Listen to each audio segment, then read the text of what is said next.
Europe దేశాల దాష్టికంతో బలవుతున్నటువంటి దేశాలు పరోక్షంగా రష్యా చైనాలకు బెనిఫిట్ అవుతున్నాయి ఏంటో తెలియదు.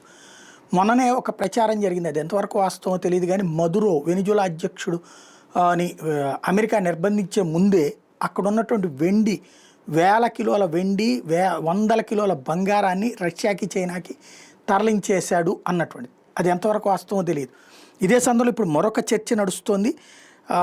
ఇరాన్ కి సంబంధించినటువంటి సుప్రీమో కొమైనీ అజ్ఞాతంలో ఉండటం, ఆయన పరారీలో ఉన్నాడు, రష్యాకి వెళ్ళిపోతున్నాడు అన్నటువంటి ప్రచారం ఒక ఎత్తు అయితే, మాజీ బ్రిటన్ సెక్యూరిటీ మినిస్టర్ టామ్ టుంగ్డే చెప్తున్నటువంటిది ఏంటంటే, భారీ ఎత్తున గోల్డ్ రష్యన్ కార్గోలో ఎయిర్ క్రాఫ్ట్ ఒకటి టెహ్రాన్లో ల్యాండ్ అయింది. అంటే రష్యాకి సంబంధించినటువంటి ఎయిర్ క్రాఫ్ట్ సైనికులు మోసుకెళ్ళేటటువంటి, ఏది సైన్యానికి సంబంధించినటువంటి మెటీరియల్ మోసుకెళ్ళేటటువంటి ఇది వచ్చేటప్పటికి ఒక విమానం టెహ్రాన్కి వచ్చింది, ఇరాన్కి.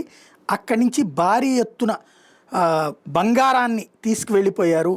ఇరాన్లో ఉన్నటువంటి బంగారపు నిల్వలు ఏదైతే కొమైనీ వాళ్ళ నిల్వల్ని ట్రంప్ అందుకునే లోపే అక్కడి నుంచి తరలించేశారు రష్యాకి అన్నటువంటి ప్రచారం చేస్తున్నారు.